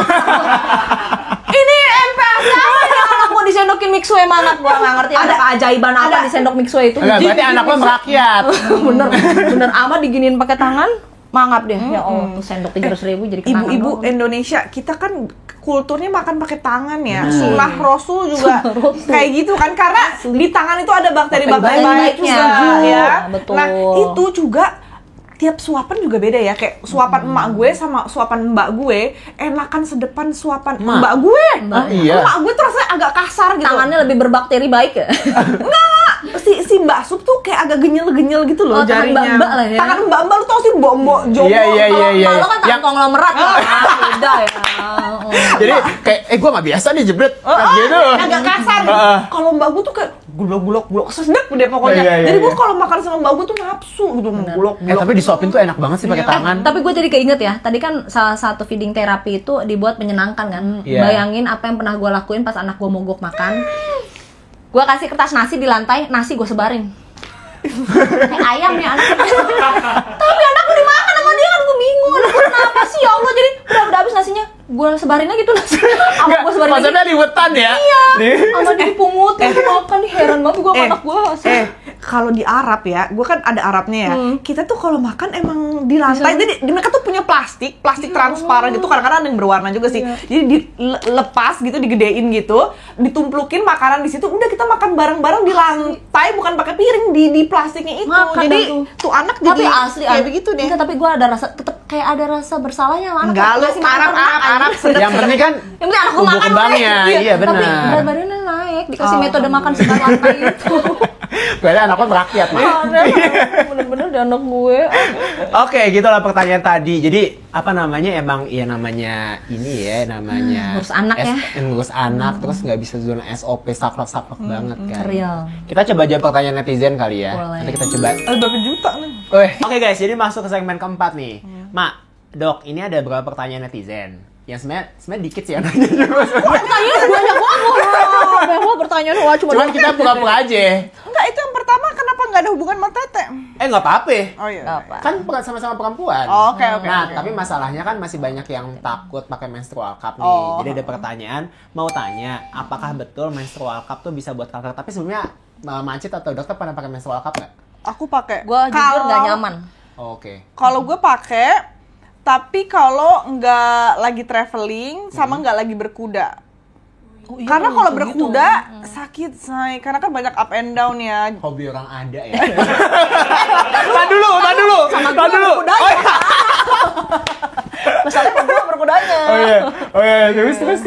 Iya, jadi kalau lagi yang biasa-biasa aja, gue pakai menstrual cup gitu. Oh, gitu. Nah, menstrual cup tuh nggak bikin kanker ya. Yang bikin kanker tuh biasanya faktor risikonya estrogennya tinggi, jadi kayak nggak menyusui ya. Kayak gitu. Dan kanker apa dulu nih? Oh iya, ini kanker apa cervix, dulu? Kanker rahim, kanker ovarium itu beda. Kanker cervix juga lebih ke virus HPV, Iya. say. Dan Ya. nah ini Macit nih yang suka edukasi masalah Pipiu. vaksinasi. Gue suka cerewet ya, ibu-ibu tolong HPV. vaksin HPV, anti cervix. Jadi penyebab kematian wanita di Indonesia itu pokoknya antara nomor 1 sama nomor 2 nih saingan nih. Rebutan tiap tahun Payudara ganti-gantian. sama cervix. Jadi amit-amit banget ya. Perempuan di Indonesia itu tinggi banget resikonya kena kanker payudara dan kena kanker cervix. Dan dua ini masih rebutan Tiap tahta tertinggi kematian Indonesia. Wanita di Indonesia tuh ini gitu. Padahal kanker cervix tuh bisa dideteksi, Bisa deteksi dan sebelum dini, dia jadi dan bisa kanker dicegah. Bisa dicegah. diobatin. Jadi buat para perempuan di sini khususnya yang belum aktif berhubungan seksual dulu nih, mulai kalau misalnya punya anak usia 9 tahun, minta tolong banget divaksin anti HPV. Itu kan gratis ya. Gratis cuy. Kalau anak-anak Kelas gratis. 5, kelas 6 ya. Ya, kalau anak-anak gratis. Kalau yang dewasa bayar, tapi sekarang bayarnya murah. Kan di puskesmas 400.000 kan? Iya, kemarin gue dapet RSUD mana gitu 400.000. Iya. Walaupun ada banyak jenis strainnya, tapi start from 400.000. Nah, kalau udah aktif berhubungan seksual juga tetap bisa vaksin. Dan itu 3 kali vaksinnya booster, minta tolong banget teman aku. Jadi aku punya teman dari SMP, kita satu geng nih, kita berlima. Itu di depan mata kepalaku sendiri, aku punya temen yang emang dia kena kanker cervix. Jadi kalian cek deh di lingkungan pertemanan perempuan kalian, itu pasti ada salah satu kena kanker payudara atau kena kanker cervix. Saking tinggi banget berisiko perempuan Indonesia itu. Dan dia temen aku udah meninggal tahun ini. Dan ini juga aku menyampaikan nih amanah dari almarhumah. Bahkan beliau juga bilang ke aku, Cit, udah deh lo ingetin followers lo supaya pada vaksin anti cervix, dia sampai ngomong kayak begitu. Nah, perempuan Indonesia aja udah rentan, ditambah kalau dia nggak menyusui. Aduh. Tambah tinggi lagi resikonya untuk bisa kena gitu. Jadi hati-hati banget semuanya ya. Oke. Dan buat teman-teman yang nggak tahu, kalau kanker serviks atau mulut rahim itu dia 99% penyebabnya adalah karena virus HPV. Iya. Yang strainnya itu 16 sama 18. Paling sering. Yang paling sering. Di luar itu ada menyebabkan juga. itu. Tapi ada banyak strain HPV itu ada banyak. Nah, salah satu yang bisa dilakukan adalah vaksinasi di usia 5-6 SD, usia 9 tahun tuh bisa. Tapi nggak menutup kemungkinan vaksin ketika sudah usia Dewasa dan bahkan sudah aktif berhubungan seksual, Betul. udah punya anak pun vaksin aja. Dan kalau sudah aktif jangan lupa pap smear atau IVA. Oh Iya. ya, tiap tahun. Ibu-ibu, jangan cuma ibu-ibu doang. Orang-orang ngomong kanker serviks, perempuan harus vaksin. Laki-laki juga tolong sebelum 26 tahun, sebelum mulai aktif seksual, tolong vaksin juga. Kalian tuh yang mencorotin virusnya, say. Iya, benar. Ya. Oke, gitu ya guys Oke, ya. gitu. Jangan lupa ya tadi kalau menstrual cup sendiri dia nggak menyebabkan Enggak. kanker. Karena dia cuma nampung doang, Iya. ibarat kata. Gitu. Betul. Cuman kenyamanan atau enggaknya balik lagi ke setiap orang masing-masing. Jadi bukan dipaksa untuk kembali untuk pakai menstrual cup ya. Ya. Jadi ke banyak persepsi di antara wanita itu orang yang pakai pembalut itu nggak ramah lingkungan lah, apalah. Jadi semua harus beralih ke menstrual cup, nggak gitu. Jadi itu tuh preferensi. Ada orang yang memang dia pakai pembalut itu dia alergian. Oke. Jadi lecet ruam Iya. area vaginanya itu karena pembalut. Udah pakai merek-merek ini enggak, tapi begitu pakai menstrual cup yang bahan tertentu dia cocok. Oke. Nah, jadi itu adalah preferensi, sama aja kayak KB. Mm-mm. Ya KB itu kan ada yang Suntik. injek, ada yang minum. IUD, ada yang minum, Ada yang kondom, Nah, itu say. adalah pilihan karena setiap orang kan punya profil kesehatan yang beda-beda. Nah, jadi silakan aja kalau cocok sama pembalut pakai pembalut, kalau cocok pakai menstrual cup dan pilihan lainnya gitu. Oke. Selanjutnya ada yang minta bahas winning dan cara minum lecithin. Oke. Apa tuh winning? Tapi gue Winning heran ya nyapi. sama pertanyaannya ya. Kok dia nanya winning, abis itu nanya lecithin? Ini. Nah, jelasin dulu apa Nih, tuh. Apa dia mau ini ya? Ini kan winning kadang-kadang kalau lagi menyapi suka jadi Nyendat bengkak, ya? Oh, nyendat. tersumbat gitu kan. Jadi kan les itu bisa Lancarin. ngelancarinnya Oh, lagi. gitu. Jadi winning itu kan proses menyapih ya. Menyapih bayi udah selesai fase menyusuinya. Biasanya di 2 tahun. Tapi kita memulai winning jangan di tank 2 tahun. Jangan mendadak. Apa itu Drama winning? menyapih, menghentikan. Bayinya lepas menghentikan. ASI. Lepas ASI. Oke. Dari 6 bulan sebelumnya itu udah dikurangin Sounding. frekuensinya, udah disonding. Kurangin frekuensinya itu kan kalau ASI di atas 12 bulan cuma 30% mencukupi nutrisi harian. Berarti kan sisanya dari makan ya, dari MPASI-nya. Jadi dari umur 18 bulan udah mulai tuh jam-jam pagi sampai sore mulai dikurangin dikit-dikit dari durasinya, frekuensinya ya. Afirmasi ke anaknya bahwa nanti kalau udah tiup lilin, ulang tahun kan tiup lilin, jangan ngomong 2 tahun, dia nggak ngerti 2 tahun apaan. Dia ngomong kalau udah tiup lilin kamu udah besar, udah nggak netek lagi gitu. Nanti mama tetap sayang sama kamu, tapi sayangnya peluk bukan nenek lagi. Jadi dia tahu, karena anak taunya tete itu adalah kebahagiaan utama dia. Kalau tiba-tiba dihentikan, dia bilang, lah kok gue nggak dikasih kebahagiaan gue lagi. Kasih penggantinya. Penggantinya apa? Pelukan, pijatan sebelum tidur, nyanyi-nyanyian, baca buku. Jadi dia tahu, oh dicintai mama nggak cuma dengan tete, bisa dengan cara lain gitu. Jadi dia anaknya nggak stres.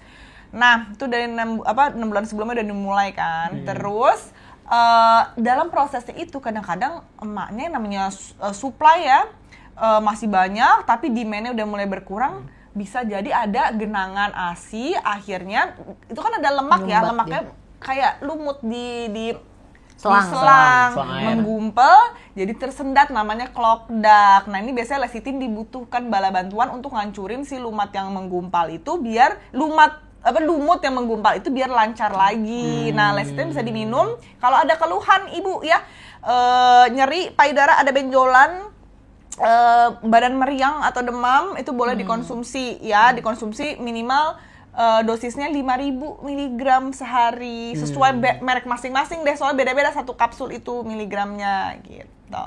Oke. Tapi ini ada hacks yang lebih cepat, tapi nggak semua dokter approve sih. Jadi kadang ada ibu-ibu yang anaknya udah berhenti, udah winning nih, ASI-nya tuh masih ngeproduksi sampai nyumbat banget sampai wop. Oh, gue tahu. Bapaknya. Enggak, gue taunya dari muka dia. Kayak dia udah begini. Apa tuh maksudnya? Muka gue udah begini kan. Enggak, masanya dia bawa dokter. Enggak semua dokter approve. Loh, kok jadi kita? Bapaknya nyebut loh, bapaknya lupa. Jadi salah. Dia kan ngeliat muka lu, gue ngedenger nada lu aja, gue gak akan mungkin lu nada lu aja gue udah tahu ngarahnya kemana. Namanya cuma Aji ya kan. Jadi itu salah satu hacksnya disebut bapaknya. Tapi gue nggak bercanda Jir, sumpah. Jadi kadang bapaknya tuh jago. Karena bapak tuh jago untuk menghisap kehidupan di payudara kita. Karena udah tua kan, dia udah ada pengalaman. Nah, kalau misalnya nyumbat, itu bapaknya yang ngisep, itu nggak bohong, gue nggak bercanda. Itu bapaknya yang ngisep, itu bisa ngurangin sumbatan yang pertama. Karena asal nggak ngerokok ya. Karang gigi, tolong merokok sama karang gigi. Ih, jijik.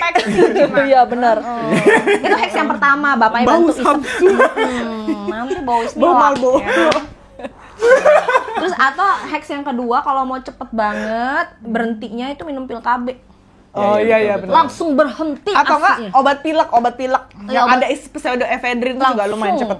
Langsung kering asinya. Itu ada orang yang keganggu banget soalnya karena tetenya sampai sakit. Jadi ya udah gua kadang hacksnya adalah minum aja pil KB selama sebulan abisin tuh. Selain mencegah kehamilan dengan cepat, dia juga asinya cepat berhenti gitu. Oke, selanjutnya. Bayi cepat ketiduran saat DBF. Beratnya ternyata naiknya dikit. Solusinya gimana tuh? Nih MD kan nih pertanyaan gua nih. Konsul cenah ya. Bayi kalau udah gampang ketiduran saat DBF itu berarti milk transfernya nggak benar. Milk transfer tuh apa? Proses perpindahan transfer ASI dari payudara emaknya ke mulut bayinya. Ini kalau dia ketiduran, antara dia kecapean ngenyot, mungkin ada masalah oromotor ya, kayak recess jaw, dagu kecil atau dagu mundur, tongue tie, lip tie, kayak gitu-gitu, high palate, pokoknya macam-macam deh ya. Atau di ototnya emang lemah tonusnya, misalnya Down syndrome kayak gitu, tuh gampang kecapean kalau nete, jadi gampang ketiduran. Atau karena ini udah berlangsung lama, orang kalau puasa terus lemes nggak? Atau makannya kalorinya dikit, lemes nggak sehari-hari? Lemes kan? Jadi itu ketidurannya karena lemes. Karena lemas gitu. Jadi konsul ibu ya, Biar solusinya supaya jelas. biar jelas. Soalnya mesti diperiksa, jangan sendirian ya, bawa bayinya juga biar diperiksa dua-duanya. Betul. I see. Betul. Oke, ada pertanyaan lagi. Anakku kalau DBF suka usek-usek aja, itu kenapa ya? Usuk-usuk apa sih? Gue nggak ngerti. Gini Iya. kayaknya gini doang, gini doang. Coba. Kayak gelisah nggak dapet asi kayaknya sih. Iya. Berarti kalau kayak gitu, iya ibu posisi Diumputin nggak? Sama kayak tadi, sama kayak tadi. perlekatannya benerin sama konsul biar dipastiin bener-bener ya. Diput juga bisa jadi.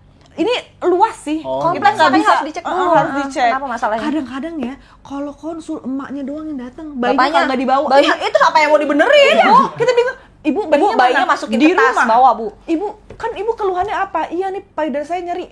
Yang ngisap siapa? Bayinya. Iya, bayinya kudu ikut, Ibu.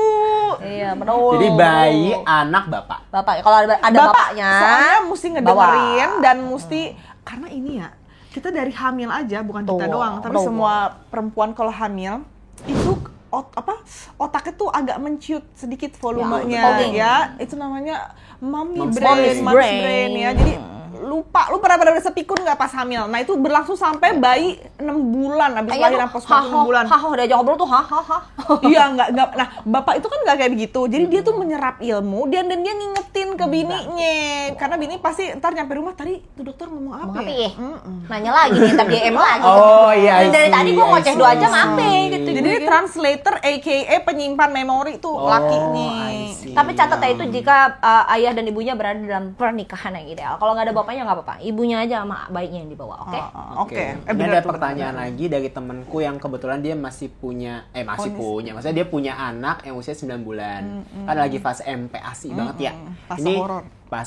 fase itu. Dan apa namanya, dia nanya, sampai sekarang ngasih makan anak gue sambil main, cuman itu doang yang bisa bikin mangap.